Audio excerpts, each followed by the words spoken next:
반갑습니다. 주식 요약해드리는 주식요약TV입니다. 오늘 영상은 2026년 국제유가 사태에 대한 현재 시점에서 과거와의 비교, 그리고 이번 사태에 따라 단기적으로 집중을 해야 될 핵심 종목, 그리고 유가 시나리오가 부정적일 때 되려 신용이나 스탁론을 쓰지 않더라도 현금으로 주식 매입을 해도 레버리지 효과가 날 수 있는 종목 전략에 대해서 알려드릴 겁니다. 그럼 본론으로 들어가기 전에 좋아요, 구독, 알림 설정 부탁드리고요. 그럼 바로 본론으로 들어가겠습니다. 일단 지금 영상을 준비하고 있는 새벽 시간에 유가가 지금 급락을 하고 있어요. 지금 보시면 지금 5시 31분이잖아요. 근데 80불 중반까지 하락을 했거든요. 여기 보시면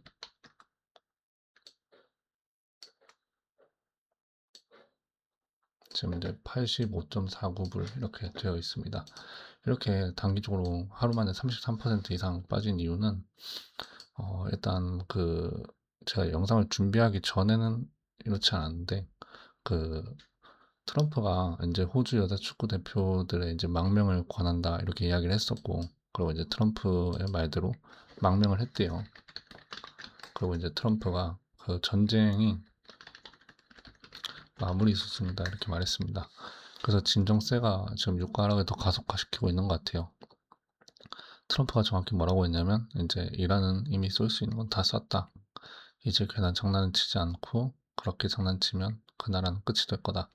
나쁜 행동을 하면 이란이란 나라가 이제 끝나고 그 이름조차 다시는 듣지 못하게 될 거다. 전쟁을 끝내는 시점은 전적으로 내 생각에 달려있다. 다른 누구도 아니다. 라고 발언을 했습니다. 그리고 이제 트럼프가 오늘 3월 10일 한국 시간으로 6시 반 1시간 뒤에 워싱턴 DC로 가기 전에 도랄의 연회장에서 기자회견을 열 거라고 홍보를 했어요. 그러니까 이제 영상을 찍고 1시간 뒤면은 이제 뭐 트럼프가 분명히 마무리 수준에 대해서 긍정적인 발언을 할 거니까 시장에 추가적인 영향을 미칠 것 같습니다.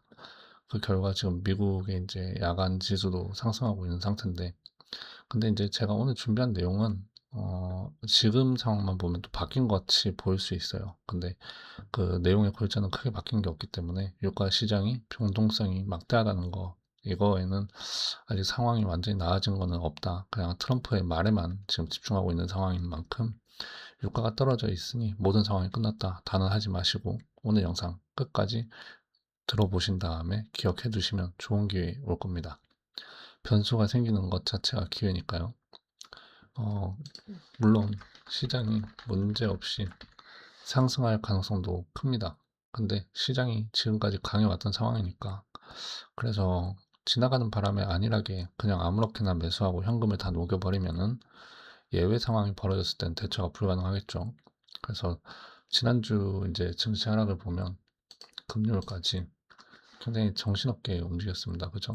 화요일, 수요일 떨어졌다가 목요일, 금요일 반등 나오고 또 월요일 날 개파락 나왔잖아요. 이게 유가 주말간에 유가가 또 뛰어버려가지고 그런 건데,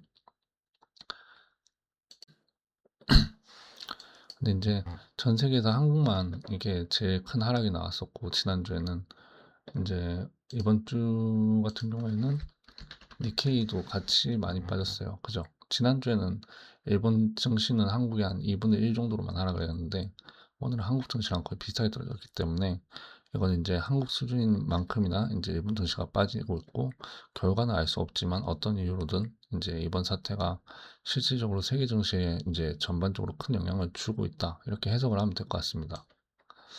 3월 9일 이제 정규장에 이제 어제죠.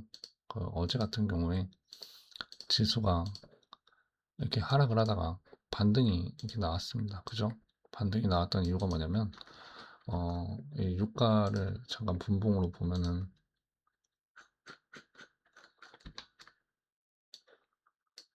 여기 오전장에 뛰고, 여기서부터 이제 조정이 나왔습니다.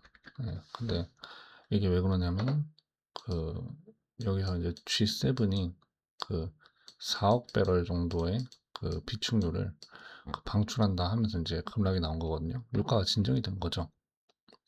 이게 사실상 갭을 10% 넘게 20% 가까이 띄워서 여기서 추가적으로 또 이제 거의 20% 가량 올라갔기 때문에 하루 만에 40% 이상의 상승이 나온 거잖아요. 그러니까 이제 그 또 이 유가를 진정시키려고 하는 이제 G7의 발언이 변동성이 워낙에 크다 보니까 또 유가를 또 진정시키는 이렇게 그냥 급격하게 상황이 바뀌고 있다 보시면 돼요.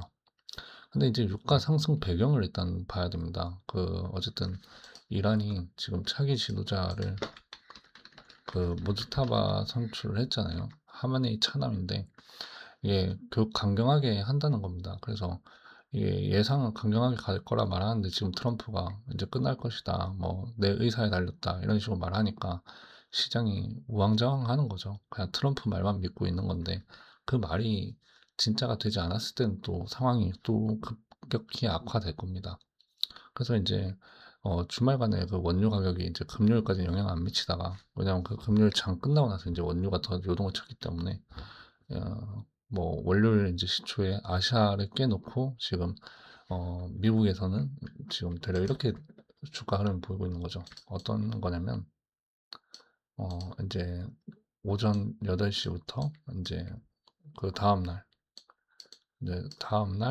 6시까지 이렇게 봤을 때 시장은 이렇게 시작했다가 이제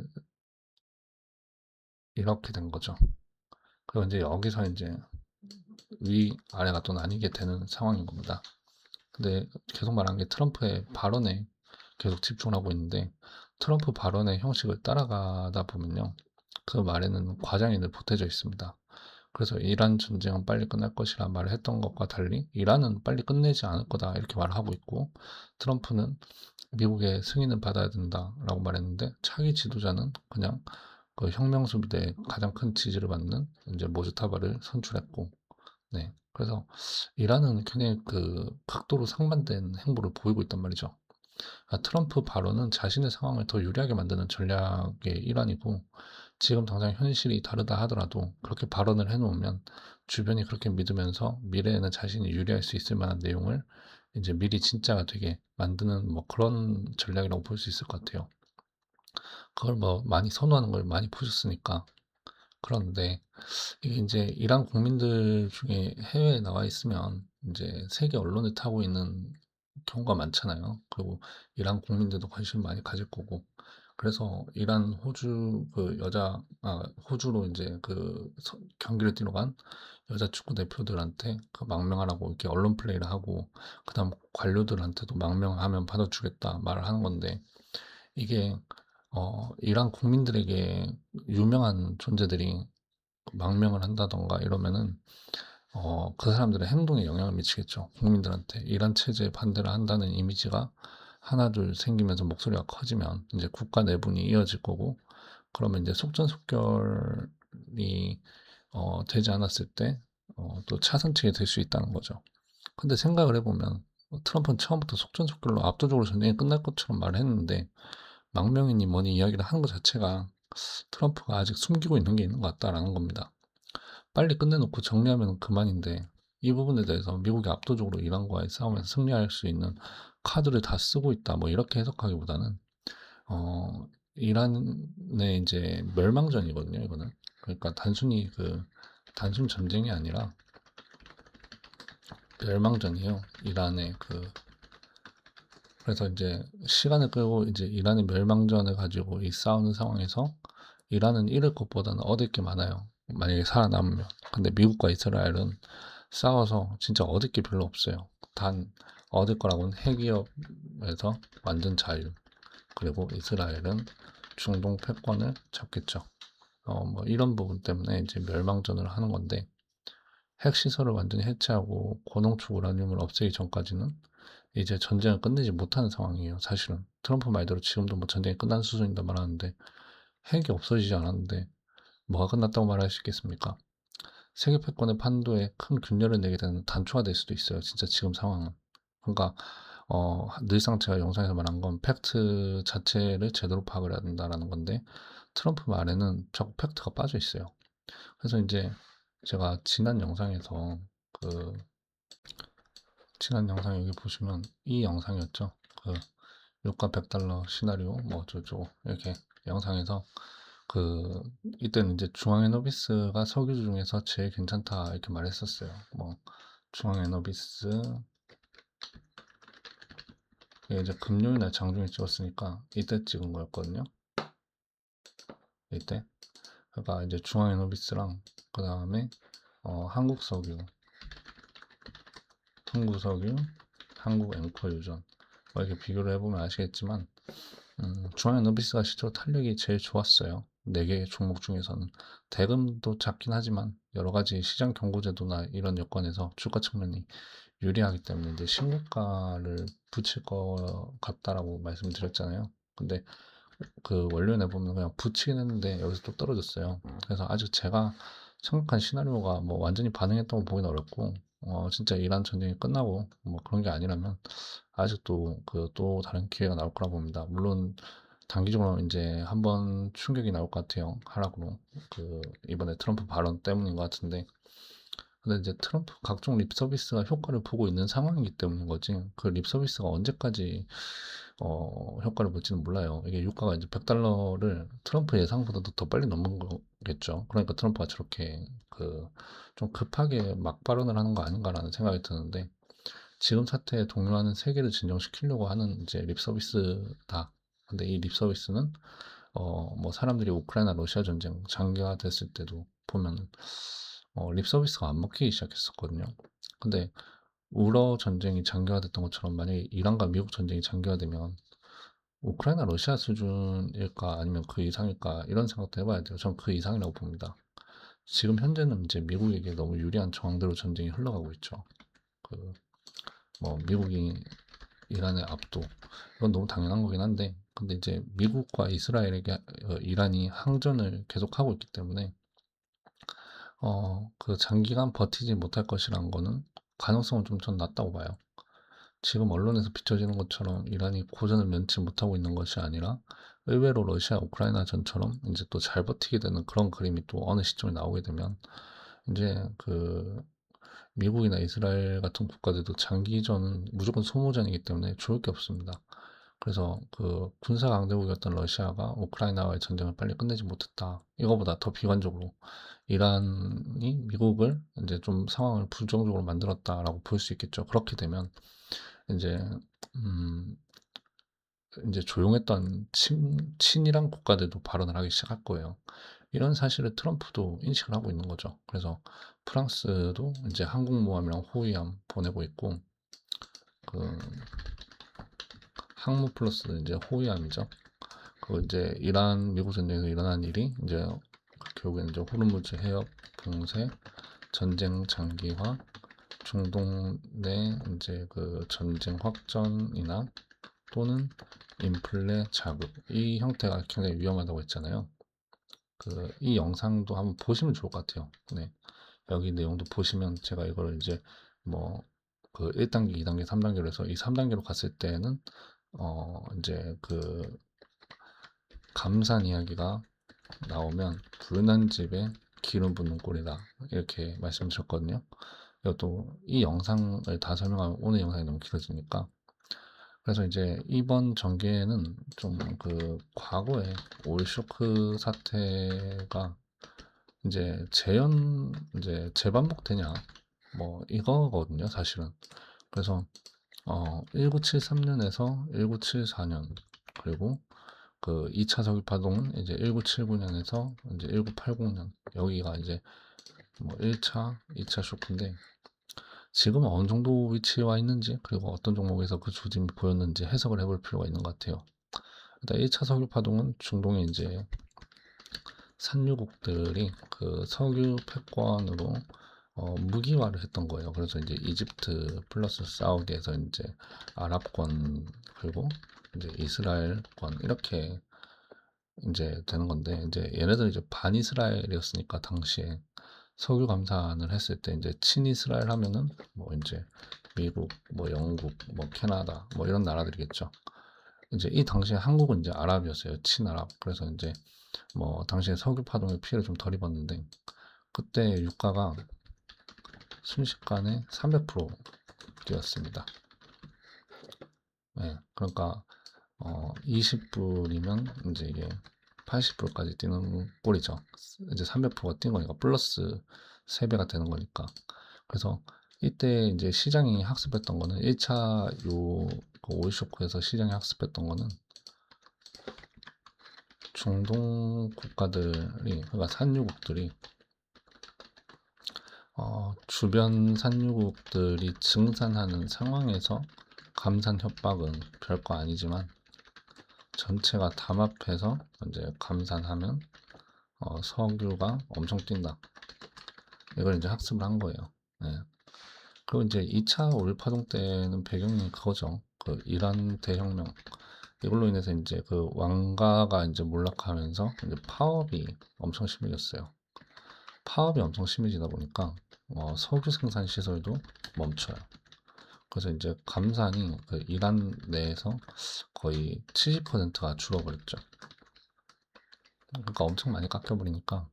근데 여기서 끝나는 게 아니라 이제 소련이랑 아프가니스탄도 전쟁을 하고 이란, 이라크 전쟁도 막 계속 겹쳐버리니까 이때 이제 파동은 이제 그 유가가 올라간 것도 있는데 플러스 이제 인플레 자극을 해버린 거예요. 그래서 미국이 이제 존 볼커 이제 유명한 인플레이션 파이터잖아요.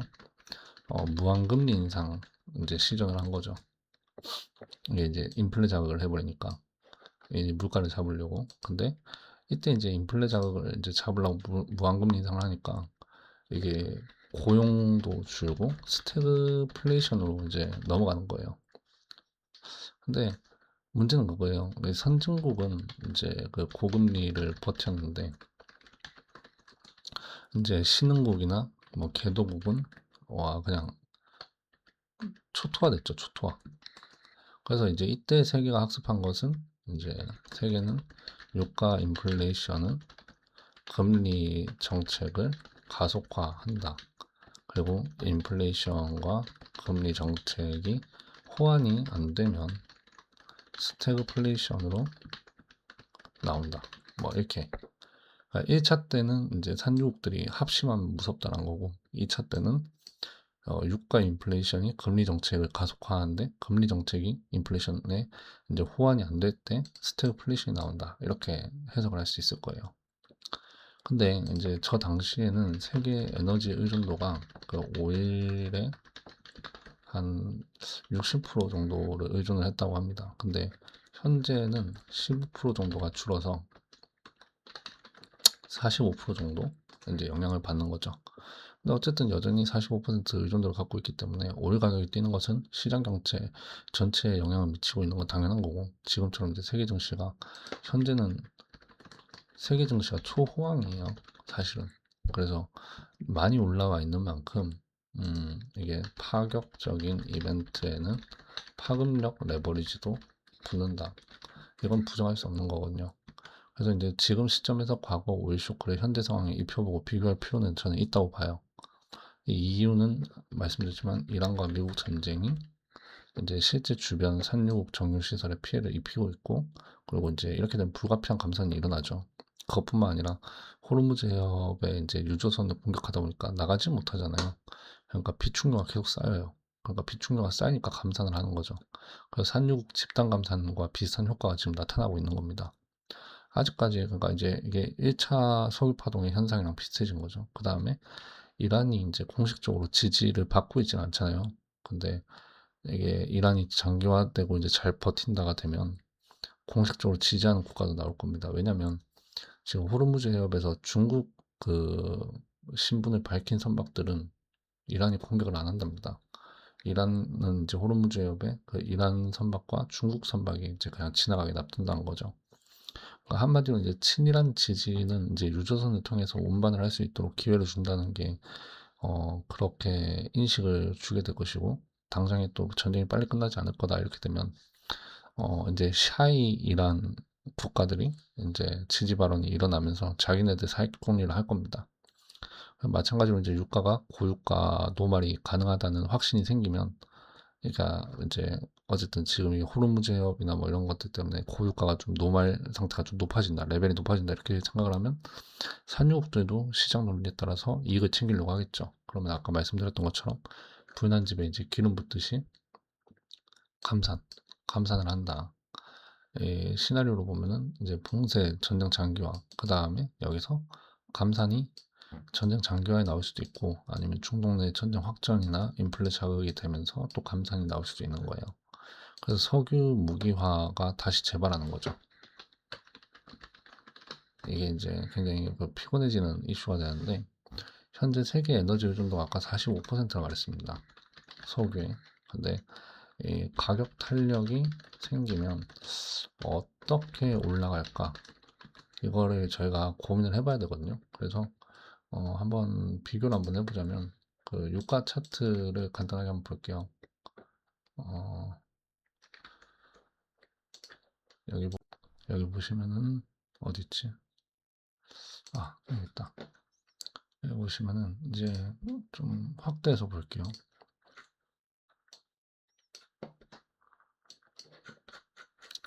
이렇게 보시면은 2008년도 그리고 이제 2022년도 그리고 현재죠, 현재. 네, 지금 120불 근처까지 뛰었던 현재 이렇게 볼 수 있는데, 아이고 뭐야 이거. 이제 2020년 현재 이제 노말은 어떻게 볼 수 있냐면 그 2015년도 이전까지랑 그리고 2015년 이후 이렇게 좀 나눠볼 수 있을 것 같아요. 그리고 세계 에너지 의존도가 45%라고 했지만 그건 석유에 대한 부분일 뿐이고요. LNG도 제가 말씀을 좀 드리고 싶은 게, 그 LNG는 1970년 당시에는 그 가스 시장의 영향은 5%밖에 안 됐지만 지금은 10%예요.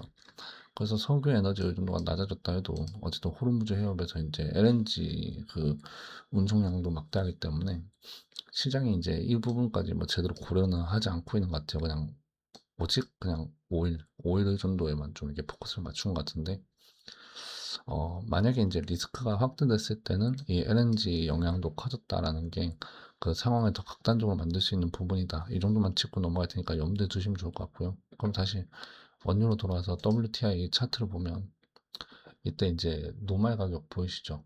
그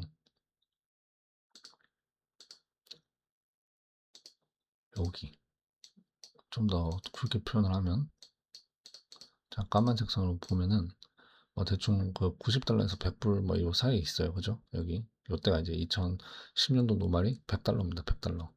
근데 이제 2015년도에 이렇게 급락이 나왔습니다. 급락이 나오면서 이제 유가 노말은 어디 있냐? 여기 보시면 한 이쯤 이제 유가 노말이죠. 유가 노말인데 60달러, 60달러입니다. 그러면은 원유 가격은 40% 이제 디스카운트 된 가격으로 노말이 형성됐다. 이렇게 볼 수 있어요. 이제 그 1970년도랑 1980년 이때 이제 석유 파동의 그 구간을 제외하면은 노말은 한 20달러 이제 중반까지 볼 수 있을 것 같아요. 근데 이제 2010년까지 보면 이제 그 여기서 이제 30년에서 40년이 흘러버린 이제 2010년에서는 그 석유 가격이 100달러인 거는 화폐 가치 절하 때문이에요. 그러니까 이게 신용 팽창 구조다 보니까 원자재 자체 가격에 미치는 이제 화폐 가치 절하가 유가 가격에 노말을 올린 거지, 시장 자체의 큰 악영향 때문에 이렇게 레벨이 높아졌다 이렇게 생각하시면 안 돼요. 그래서 이제 2015년도 이제 CA 혁명이 일어났으니까 이제 2015년부터 노말 가격이 이제 60달러로 바뀌었잖아요. 근데 이제 1970년에서 1980년도에 이제 그 70년도에서 이제 80년도 20달러에서 30달러면 2010년도에 100달러랑 같고, 그 다음에 2015년 이후에 60달러랑 같고, 그럼 2022년도로 보자고요. 여기 이제 그 제가 화살표 왔다 갔다 하고 있는 여기 쭉 올라가서 주가가 유가가 이제 여기 120불을 넘어서 126불 뭐 이렇게 올라갔잖아요. 근데 이때는 아까 말씀드렸던 것처럼 1970년도 이제 그 스태그플레이션 그때랑 이제 맞물리면서 그 이 당시에 이제 22년도에는 그 존 볼커 금리 정책과 이제 그 2022년 파월 정책이 너무 닮아서 공포스러워했어요. 그래서 이제 유가가 이제 계속 올라가면서 120불 올라갔는데, 원유 노말이 어쨌든 60불이잖아요. 근데 여기서 120불까지 100% 뛴 거죠. 그러니까 오일 쇼크 수준은 아니었던 거죠. 뭐 실제로 이제 어느 정도 잡히기도 했었고, 그죠? 근데 이제 2008년 이제 세계 금융 위기가 있고 나서는 이때는 이제 유가가 147불로 뛰었어요. 147불. 저거를 지금으로 환산을 하면 한 245불까지 뛰었다 봐야 돼요. 이렇게 봐야 됩니다. 그러니까 저 때는 상당히 쇼크였죠. 실제로. 245불이면은 이제 300%가 뛰게 되는 거니까. 그죠? 200%가 뛰게 되는 거죠. 200%, 300%. 뭐 그 정도 뛰는 건데. 어, 지금 이제 2022년도에 유가가 상승했던 속도를 보면은 그냥 굉장히 지지부진하게 계속 올라가다가 마지막에 이렇게 막 요동을 쳤지만, 이번 같은 경우에는 매우 급진적으로 상승한 거 보이실 거예요. 그죠? 그냥 수직으로 상승을 해버렸잖아요.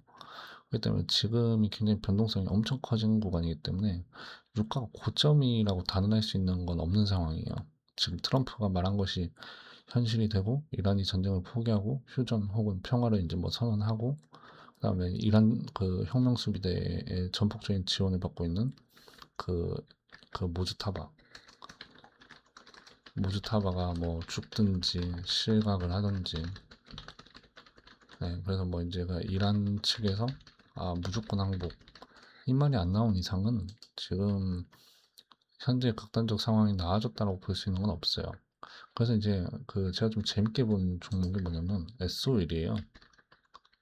S-OIL 같은 경우에는요, 여기 보시면은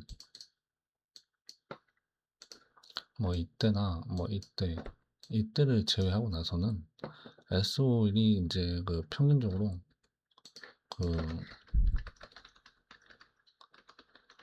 전통적으로 무거워요. 예, 그가 시가총액이 크다 이게 아니라 하루 평균 5% 나오면 할 일 다 했다, 뭐 이렇게 말하는 종목이에요. 근데 최근에 5거래일 분봉을 보시면,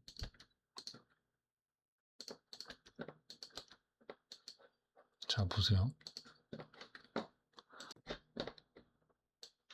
여기 보시면 이제 그 63% 뛰었고 40% 뛰었고 40% 뛰었어요. 그죠?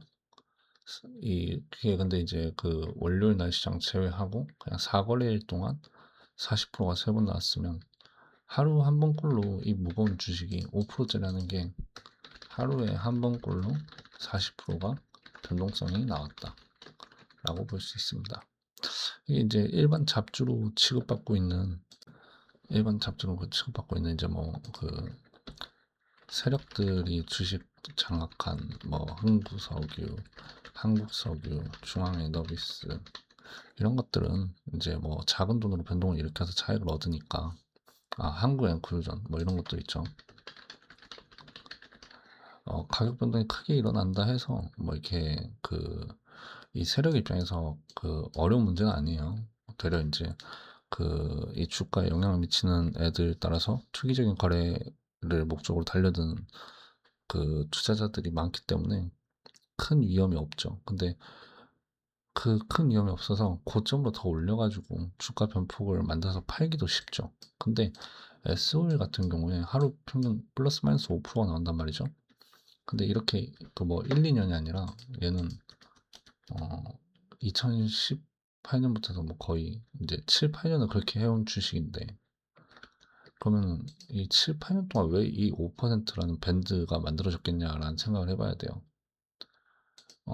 일단 플러스 마이너스 5% 밴드라는 건 플러스 5% 이상 가면 차익 매물이 엄청나다라는 겁니다.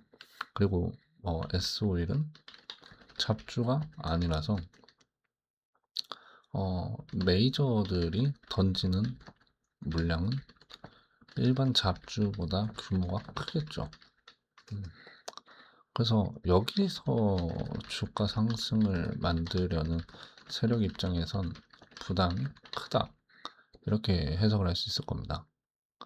그런데 이제 그럼에도 불구하고 40% 이제 변폭을 3번 만들었다면 이거는 이제 목적이 40%의 위에 있다. 이렇게 생각을 해야 됩니다. 이게 이제 코로나 당시에 진단키트 종목 중에 시젠 있지 않습니까? 시젠 같은 경우에도 이렇게 엄청 크게 상승했지만 이제 이때 보면은 보시면 이제 신고가를 썼을 때 보세요. 지금의 S51의 그 위치에처럼 분봉도 정말 이상하고 얘가 일봉도 정말 이상하고 좀 더 확대해 보면 자, 요 구간 보이시죠? 요거랑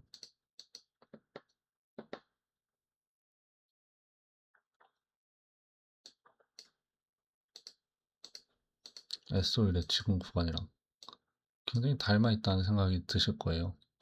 시즌도 상승하기 전에 이제 신고가를 한 차례 만들어 놓고 고가권에서 미친 듯이 변동성이 막 이렇게 나왔단 말이죠. 근데 이제 이게 감당이 될까 싶은 수준의 이제 주식 변폭을 일으킨다면 그 변폭의 끝에 더 위에 있을 만한 변폭을 일으킨 그 목적을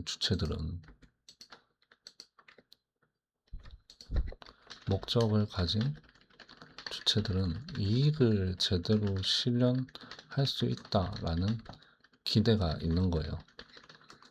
뭐 100% 확신하진 않지만 그래도 근데 무엇을 전제로 기대가 있는가? 왜 그 무엇인지 모르겠지만 그게 그 과거의 그 관행적인 주가를 거스르면서 그리고 과거의 그 관행적 주가를 다스리는 그 주체들을 반발 매도까지 감소하면서 변동성을 일으킬까? 이거에 대해서 의문을 던져봤죠. 여러 가지 경우를 생각해 봤는데 지금으로서는 올쇼크급의 석유 가격 상승을 열쇠로 보고 있다. 이렇게 생각이 들더라고요.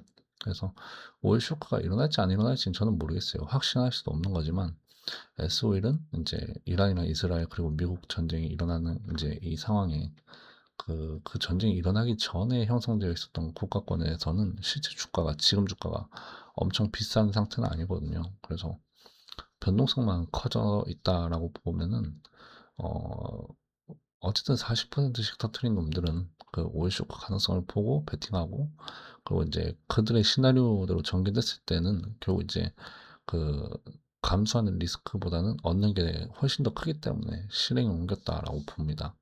그래서 S-오일에 대해서 결론을 내리면 일단은 그 주가가 하락하더라도 그 이란 전쟁이 이제 오일 쇼크로 이어질 가능성이 0이 되기 전까지 주요 관심 종목은 이제 또 S-오일도 넣어놔야 된다 이겁니다. 아시겠죠? 근데 당연히 저는 시장의 핵심 종목은 반도체입니다. 그래서 반도체가 무조건 1순위인데 접근을 이제 다르게 해야겠죠. 이게 뭔 소리냐면 이제 그 S-오일이 그 잡주도 아니고 이런 종목이 그냥 무조건 베팅을 막 때리면 뭐 흥구나 중앙에너비스, 한국앵커처럼 잔챙이 수준의 세력이 아닐 거란 말이죠.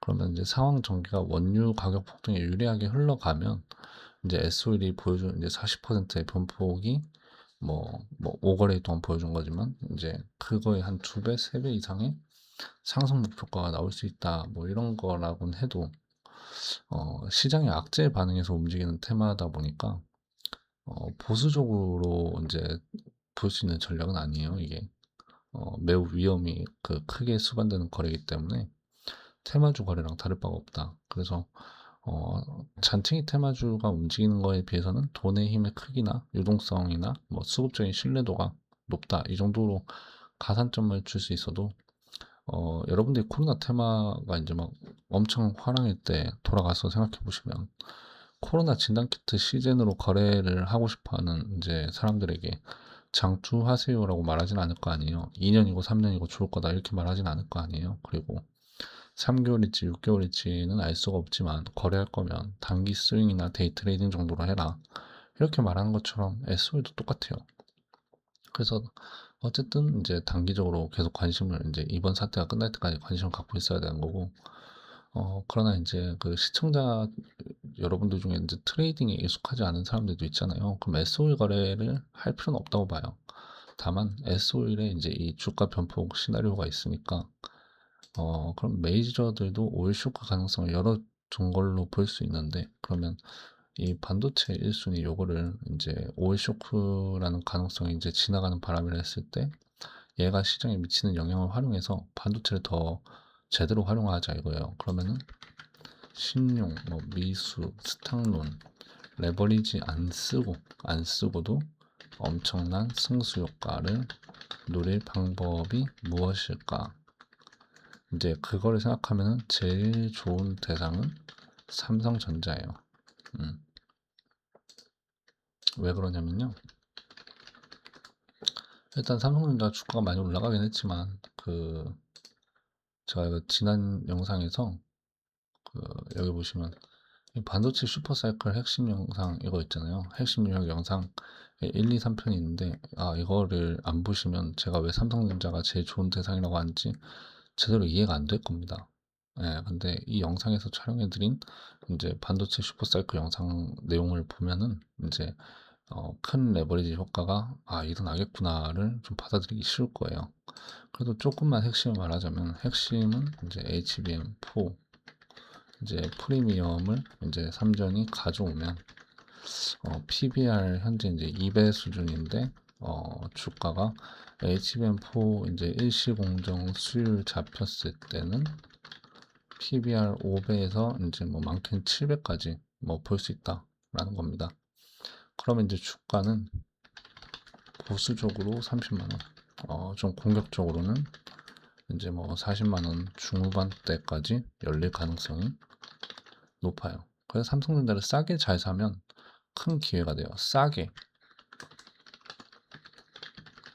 근데 이 싸게 살 수 있는 상황을 지금 만들고 있잖아요. 그래서 중요한 건 이제 이번 사태가 아무리 심각해져도 그 삼성전자 고유 가치는 꺾이지 않는데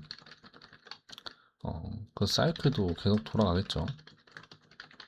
근데 그 사람들이 인식상 너무 민감하게 떠들어서 그 시장 큰 그림과 본질을 까먹고 이제 그 순간에 매몰돼서 그 가격 괴리가 나올 때 폭락을 뭐 나온다든가 뭐 이렇게 가격 괴리가 나오면 그게 가능성이 언제나 존재한다는 것을 여러분들이 기억을 하고 계셔야 돼요. 그럼 낮은 가격에 대해서 이제 제가 말할 건데 전망이 부정적이냐? 아니다. 그리고 고유 가치를 무시하냐? 아니다. 그냥 시장의 비성이 닿을 수 있다라는 걸 말하고 싶은 거예요. 그래서 기회가 나온다. 이번 시나리오를 이제 역으로 이용하면 이제 큰 기회가 된다라고 이제 말씀을 드리는 거예요. 그러니까 지금 이제 이란 미국 시나리오를 역으로 이용하자. SO일은 이제 트레이더들이 하는 거고 시청자분들 중에서도 뭐 트레이더들이 있을 수 있지만 그게 아니라 모든 투자자들이 이걸 역으로 이용하면 엄청 좋을 것 같다. 그래서 삼전을 3분할 매수한다. 그러면은 1차 25%, 2차 25%, 3차 50% 산다. 그러면은 1차는 언제? 유가 120불 위에서 놓을 때. 2차는 언제? 유가 150불 위에서 놓을 때. 이 놓을 때라고 말하는 게 뭐냐면 그 단순히 주가 삑 올랐다가 끝나는 게 아니라 거기서 이제 가격이 조정을 받고 아니면 더 위로 꾸준히 올라가는 걸 말하는 거예요. 그리고 이제 3차는 유가가 200불 위에서 놓을 때. 그럼 이제 1차의 삼정 가격은 뭐 이제 15만 원 중반이거나 그 이하일 가능성이 크겠죠. 2차 3전 가격은 150불까지 이제 유가 올라가고 하면 이제 시장에 진짜 영향을 이제 받기 시작하거든요. 그래서 그러면은 뭐 10만 원에서 뭐 12만 원 이렇게 놀겠죠. 그리고 3차 3전 가격은 뭐 7만 원까지도 밀릴 수 있어요. 이렇게 보면 너무 극단적이지 않나 이렇게 생각할 수 있어요. 왜냐면 지금도 3전이 17만 원인데 이 3전이 뭐 이렇게 쭉쭉 빠져가지고 무슨 7만 원이면 여기까지 떨어진다는 건데 이게 무슨 말이 돼? 라고 생각하실 거예요. 당장에는 말이 안 되는 것처럼 보여요. 정상이에요. 제가 지금 아까 말씀드렸던 것처럼 이 시장의 비이성이 닿는다는 게 정상적인 걸 말하는 건 아니거든요. 근데 어쨌든 여기서 이제 그 시나리오대로 한번 해보죠. 그러면 25만 원에 25%가 이제 1차 때 산 거고 2차 때는 이제 평단이 뭐 10만에서 12만 원 기준으로 매수하는 거니까 뭐 한 12만 2,500원 정도에서 13만 2,500원에 이제 비중 50% 들어가겠고 3차 때 이제 매수를 하게 되면은 이제 평단이 뭐 대략 뭐 한 8만 원 이제 8만 원 9만 원 9만 원 정도 되고 이제 비중이 100%가 들어가는 거잖아요. 근데 사실 이제 저는 이 유가 150불 위로 넘어간다 해도 어, 과하다 생각을 해요. 근데 시장에 이제 지금은 좀 별로 이렇게 유가가 크게 문제 없다라고 믿는 사람들이 이때부터는 이제 하방으로 이제 대응을 할 거예요. 그게 지금은 이제 시장을 상승 추종하는 세력들이 여전히 청산을 하지 않고 그 시장을 추종하려고 하는 의사가 강하기 때문에 아직까지 괜찮은 건데 150불 위에서 놀게 되면 이제 대응성 청산이 굉장히 빈번하게 일어날 거예요. 그러면 이제 매도 가속이 일어나겠죠. 그러니까 일단 10만 원대, 12만 원대 여기가 또 이제 가능한 거고. 그리고 이제 150불 넘어가면 충분히 이제 많이 올라가긴 했지만 그렇다고 유가 쇼크 사태는 아니에요. 아까도 말씀드렸지만 어, 그 2008년도 수준의 유가가 되려면 지금의 그 노말 가격에서는 어쨌든 245불까지는 올라가야 그래야 이제 노말에서 이제 충분히 쇼크가 나온 거다 이렇게 생각을 하셔야 되거든요. 그리고 이제 이란 사태가 만약에 1차나 2차 매수를 했는데 1달러 된다고 생각해 보세요. 그러면 어떻게 돼요? 삼성전자 주가가 제자리 찾아가고 그리고 이제 HBM4에 대한 프리미엄과 메모리 슈퍼사이클이나 이런 영향을 받으면 23만 원 넘겠죠. 그러면 어쨌든 그것만 해도 수익이 이제 깔리는 거고, 네, 그리고 만약에 세계가 전혀 예상하지 못했던 방향으로 이제 전쟁 양상이 흘러가서 유가가 200불을 치솟는 상황이 벌어졌을 때는 그러면은 이제 평당 9만 원까지 해서 이제 풀매수가 되는 거잖아요. 그러면은 삼성전자가 그때는 이제 주가가 엄청 떨어져 있을 거예요. 뭐 이제 뭐 극단적으로 뭐 이제 뭐 7만 원, 뭐 6만 원, 5만 원, 뭐 그만큼 막다 떨어지고 막 이제 전 세계 막 공황이다 이런 말이 나왔다 칩시다. 가정을 하는 거예요. 그럼 패닉셀이 나왔으니까 그러면 그렇게 개박살을 나면 손절을 쳐야 되냐? 아니죠. 아까도 말했지만 현금으로 샀기 때문에 그때 같은 경우에는 뭐 이제 사실 지금도 시장 매수세가 이렇게 강하기 때문에 뭐 그렇게 떨어지게 두겠냐라는 생각을 저도 합니다만 지금의 시장 경계 수준에서나 하는 말이지 뭐 우한폐렴이 이제 단순히 어디 익숙하지 않은 그 지역의 괴질로 시작했다가 그게 이제 우한폐렴으로 크게 영향을 주고 그다음 코비드19로 불리게 된 그 전개 과정에서 시장이 보여줬던 행동을 생각해 보면 극단적인 상황이 벌어졌을 때는 이게 상황이 극단적이기보다는 사람들의 인식이 진짜 극단적으로 바뀌면서 주가가 극단적으로 변하는 양상을 좀 보여줍니다. 그래서 뭐 코로나 때는 금리 정책을 통해서 막대한 유동성이라도 공급해주고 하니까 그게 부양이 빨리 됐던 것도 있는 거지. 되려 지금처럼 초호황을 겪은 상태에서 이제 극단적인 비관이 와주면 이거를 기회 삼기는 너무 쉽죠. 사람들은 진짜 패닉이 될 테니까. 패닉 다운 패닉은 코로나 같은 게 패닉을 준다기보단 그때는 뭐 증시가 떨어지고 있을 때라 가지고 우리나라가 패닉에도 굉장히 제한적이었어요. 근데 지금 같은 시장에서 높이에서 이제 패닉이 터지면은 굉장히 사람들이 미쳐 날뛰겠죠. 정신을 못 차릴 거예요. 음.